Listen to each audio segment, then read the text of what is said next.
Welcome to the KC Ingram Show, where we break down the headlines, ask the tough questions, and bring you real conversations that matter right here on the Treasure Coast and beyond.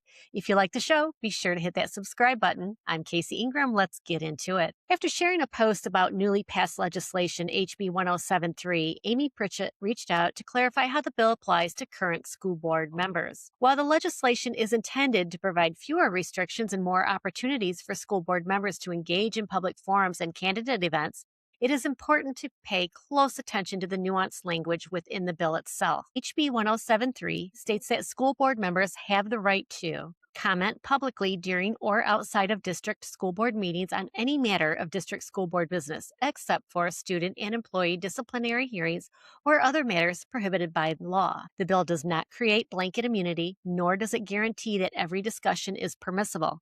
Instead, it appears designed to clarify that merely appearing together at a forum or a public event is not, by itself, considered an automatic Sunshine Law violation. Amy joins me today to discuss this bill and its ramifications for school board members during public forums. Amy Pritchett currently represents District 4 on the Martin County School Board. She was first elected in 2022 as a nonpartisan school board member representing the Port Salerno area. Pritchett has earned multiple leadership and governance certifications through the Florida School Boards Association, including Certified Board Member, Advanced Certified Board Member, and the Distinguished Leader Award, which recognizes continued professional development and leadership in school and governance. As a board member, she serves on several community and district committees, including the Budget Committee, the Treasure Coast Council of Local Governments, the Stuart Martin Chamber of Commerce, and the Council for the Arts Committee.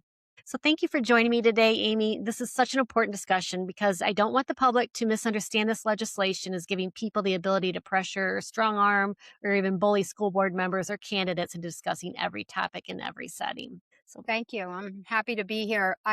So, Amy, the bill may provide additional flexibility for public engagement, but there are still important legal and practical boundaries that people should understand. For viewers unfamiliar with HB 1073, what is the new law and why was it passed? So it's now referred to as the School Board Members' Bill of Rights, and it was passed to clarify the responsibilities of school board members. And this is important. One major area it addressed was the ability of board members to publicly discuss school district business without automatically creating sunshine law violations. The bill strengthened access to district information and emphasized transparency and accountability. I would like to say, as a board member, I've never been denied access to anything that I've asked for within the district to help me do my job better. There are certain things we can ask for that are private health concerns of students and things like that, disciplinary things that are in the process where we're not going to an expulsion hearing or anything like that.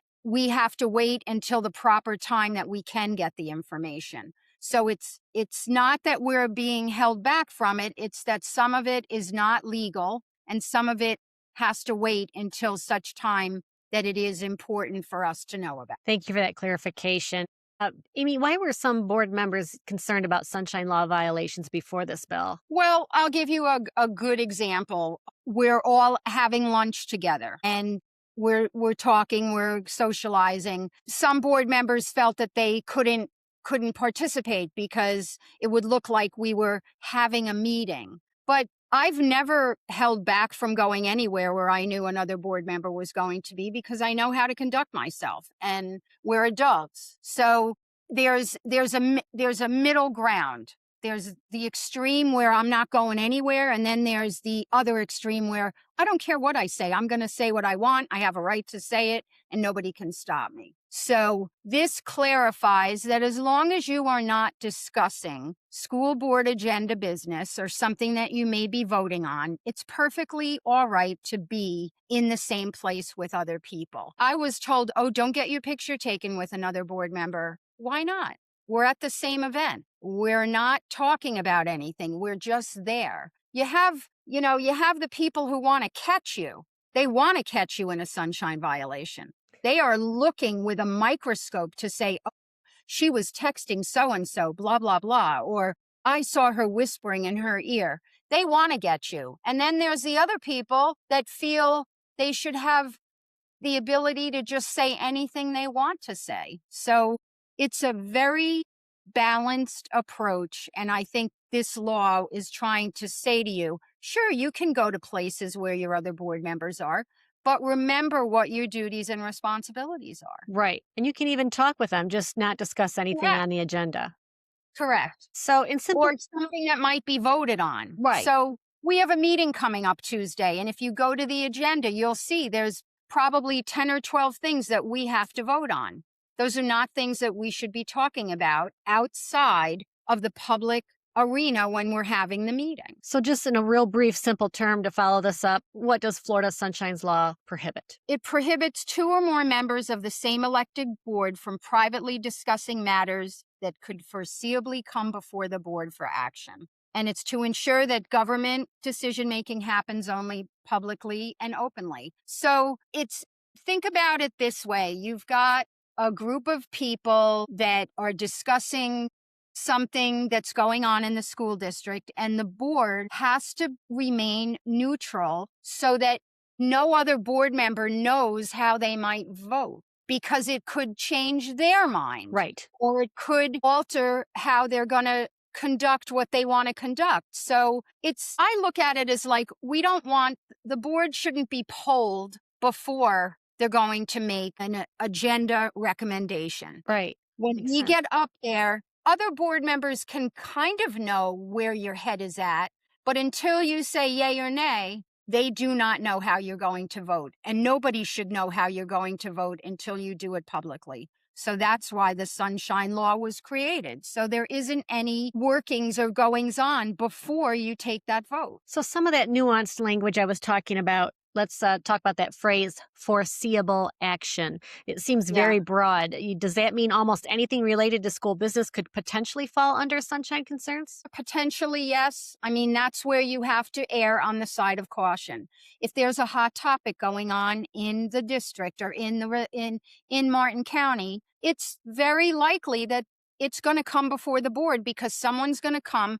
The pool, remember the whole pool Yes. thing? Up until the pool was found to be needing repair, nobody was talking about the pool. Right. But as soon as we closed it, we then had to make steps and decisions regarding how that pool was going to end up.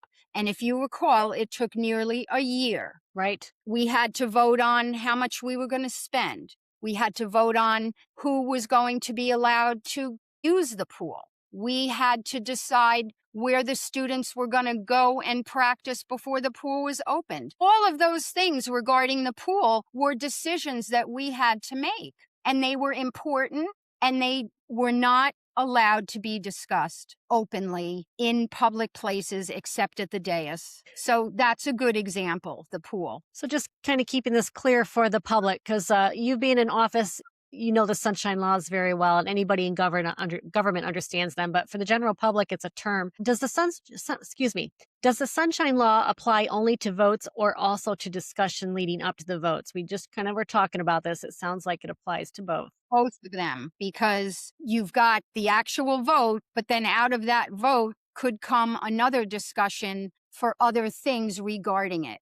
Sometimes you make a vote that encompasses everything, and sometimes the vote leads to another vote and another decision. So anything that we think could be coming up for a vote, we have to be very careful. And again, one of the biggest questions, and we've discussed this, but I want to make it clear and concise for the public. Can school board members participate together at public forums or candidate events without violating sunshine laws? Yes, as long as they don't discuss board business. So if we're asked a question, we can certainly answer it.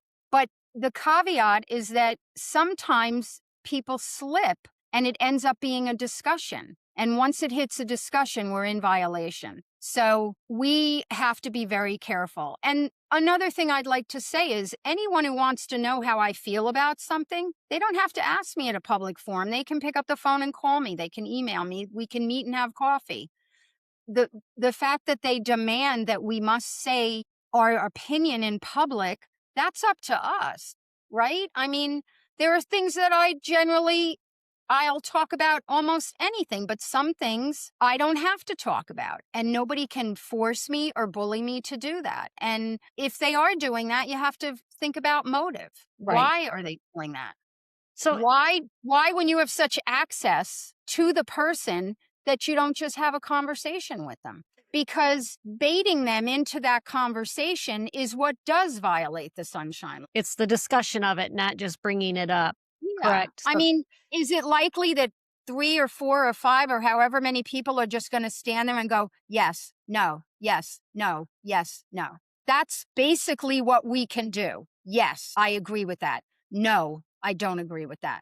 But if a conversation starts going back and forth, it's a violation, if that makes sense to you. it does. So So if let's you ask, Amy, how do you feel about this? And I say, I agree. Are you satisfied with that? Or are you going to start elaborating and start asking me and pumping me for more information? And then somebody jumps in. It's a discussion. It's no longer just my opinion or my feeling. So let's just clarify this one step further. We're at a forum and another school board member is there. And the question is, Amy, for example, do you support the closing of some of the consolidation of some of the elementary schools and why? So you have that question as a school board member. You have another one sitting there. This is something that was recently on the agenda. What do you do? I can say that I am in opposition or I agree with it. I can say why, and that's the end of it. That's the end of it. The That's the other board member just doesn't come back and say, "Oh no, Amy, you shouldn't think that way," because turns into a discussion, and that's where there's a Correct. violation. So generally, you can say how you feel, but keep in mind, not everybody wants to give their opinion publicly. And we shouldn't be asked to do so if we're uncomfortable doing it for whatever reason. There may be other reasons that we don't want to say something, but that's why we are so accessible to the public. Right, because you can discuss with the public. It's with each other that you can't have the discussions. Correct. So let's just talk about a few other quick examples here that you would consider either just for clarification for the public. They're simple examples if they're acceptable or problematic.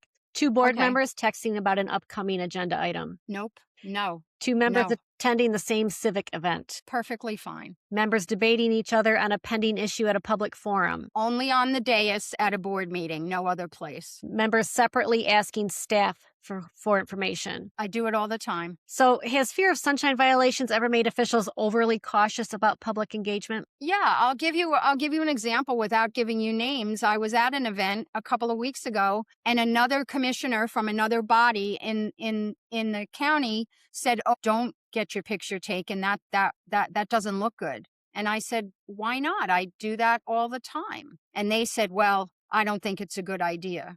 And I said, "Well, I'm not going to stop doing what I've been doing. I'm not doing anything wrong." So, yeah, I do think some are overly cautious. And sometimes when you're overly cautious, it actually lends itself to suspicion on some fronts because the law is laid out. And if we follow it, we don't have anything to worry about. So I think, I'll give you, we were talking about a member of a board who was told to block all of her fellow board members so that they wouldn't be able to see what they posted on social media. There's nothing wrong with reading my daily inspirational feelings on Facebook, another board member or anybody else. But if I'm talking about board business that we're going to vote on, that's a problem. So I would never do that. I would never, ever discuss my feelings about an agenda item on Facebook. That's definitely it. Sounds like very sound advice for any Yeah. elected official. What is the biggest misconception the public has about sunshine laws? Well, kind of what we just spoke about, that we can't be in places together, that we can't sit and have a meal together, that we can't attend conferences, that we can't talk to one another. Our Florida School Board Association calls it the 3 F's: family, food, and fun. Those are the things that you talk about with your fellow board members regarding, that's fine. But as soon as you get into board business, you're crossing the line. Makes sense. Now, Amy, has your school council given you any legal advice since this bill has been passed and signed into law? They're looking for further clarification because it goes into effect July 1. So between now and then, we definitely have a possibility of further clarification. The governor signed this bill, but up until July 1, there's always that room for changing a word here and there, making a different reference. So his advice was to just wait until July 1, and when it goes into effect, then you'll know how to proceed. Okay. And just one more question, Amy. Again, thank you for taking time out of your weekend here to talk with all of us about this really important issue. And sunshine laws truly are. What do you hope residents understand now about HB 1073 and public transparency? I'd like them to know that, at least speaking for myself, that I am very accessible. And if anyone has anything they do want to talk about, an agenda item, they can call me. Not other board members, but residents, staff, parents, anyone who wants information or how I feel about something, or they want to know further explanation. I think it's important that they know they can always do that, and that I feel my fellow board members are equally accessible to that. And that if you see us having lunch together or you see us out in public, we're not doing anything wrong. We're not. You can attach a story to that and say, oh, I saw them, blah, blah, blah. But I can assure you that I am not discussing anything I shouldn't be with fellow board members when I am not at the dais. And I have to So say, I know that. I was going to say as well, Amy, in a community the size of ours, we're still fairly small. It's impossible not to run into each other at different functions. So, Sure. I mean, Monday night, there's going to be a graduation. It's very likely that another school board member is going to be there. This is Spectrum Academy. The high schools are Wednesday, Thursday, and Friday, but we'll all be there. right. We'll all be at all of those. So just because we're together, don't attach something bad to it. There we go. Well, thank you so much, Amy Pritchett. And folks, don't forget, follow the KC Ingram Show on Facebook and subscribe on YouTube for more real talk you won't hear anywhere else. I'm KC Ingram. Stay informed, stay engaged, and I'll see you on the next episode.